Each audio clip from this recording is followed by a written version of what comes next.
Hi friends, welcome back to Ramnath Koorakadai kitchen. இன்றைக்கி நம்ம கிச்சனில் இட்லி, தோசை, சப்பாத்தி எல்லா விதமான தோசை வெரைட்டிஸுக்கும் வச்சு சாப்பிட்ற மாதிரி நல்ல காரசாரமான சுவையான தக்காளி சட்னி எப்படி செய்கிறதுதாங்க பார்க்க போகிறோம். 5 நிமிஷத்தில் ரொம்ப ஈஸியாக இந்த சட்னி செஞ்சிடலாங்க. வாங்க இந்த டேஸ்டியான தக்காளி சட்னி எப்படி செய்கிறதுன்னு நம்ம வீடியோக்குள்ளே போய் பார்க்கலாம்.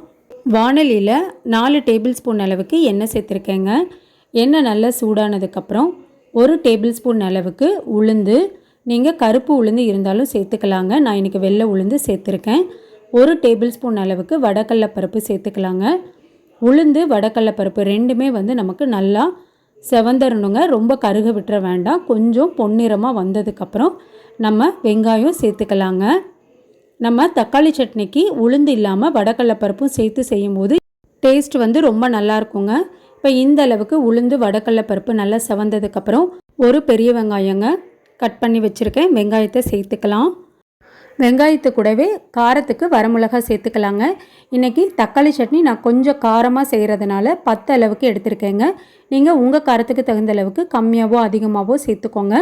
பூண்டு பல்லும் 10 அளவுக்கு எடுத்திருக்கேங்க. நான் சின்ன சைஸ் பூண்டுனால நான் இவ்வளோ எடுத்திருக்கேன். நீங்கள் பெரிய சைஸ்னால் 5லேருந்து 6 அளவுக்கு எடுத்துக்கோங்க. பூண்டு சேர்த்து தக்காளி சட்னி செய்யும்போது ரொம்ப நல்லா இருக்குங்க. ட்ரை பண்ணி பாருங்கள். இப்போ வெங்காயம் நமக்கு கொஞ்சம் கலர் மாறணும். இந்த அளவுக்கு கலர் மாறினதுக்கப்புறம் தக்காளி சேர்த்துக்கலாங்க.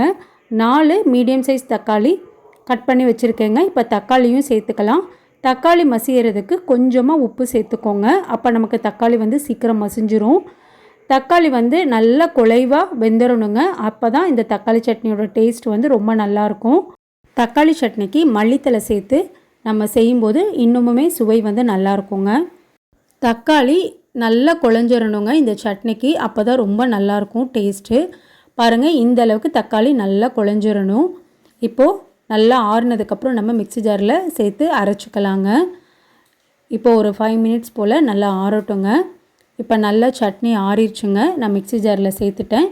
இந்த சட்னிக்கு தேவையான அளவு உப்பு சேர்த்துட்டு கொஞ்சமாக தண்ணி சேர்த்து நல்லா நைஸாக அரைச்சி எடுத்துக்கலாங்க. உங்களுக்கு கொரப்பாக அரைக்கிறது பிடிக்கும்னா நீங்கள் கொரன்னு அரைச்சி எடுத்துக்கலாம்.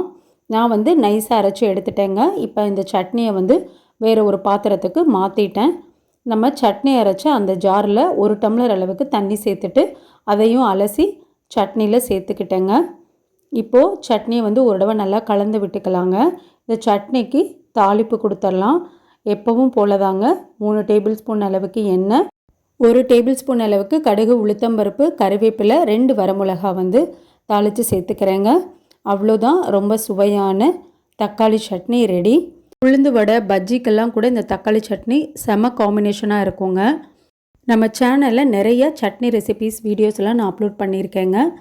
டிஸ்கிரிப்ஷன்லேயும் லிங்க்கு கொடுக்குறேங்க. விருப்பப்பட்டீங்கன்னா செக் பண்ணி பாருங்கள். நீங்களும் இந்த தக்காளி சட்னி ரெசிப்பியை உங்கள் வீட்டில் செஞ்சு பாருங்கள். செஞ்சு பார்த்துட்டு எப்படி இருந்ததுன்னு உங்கள் கமெண்ட்ஸை எனக்கு சொல்லுங்கள்.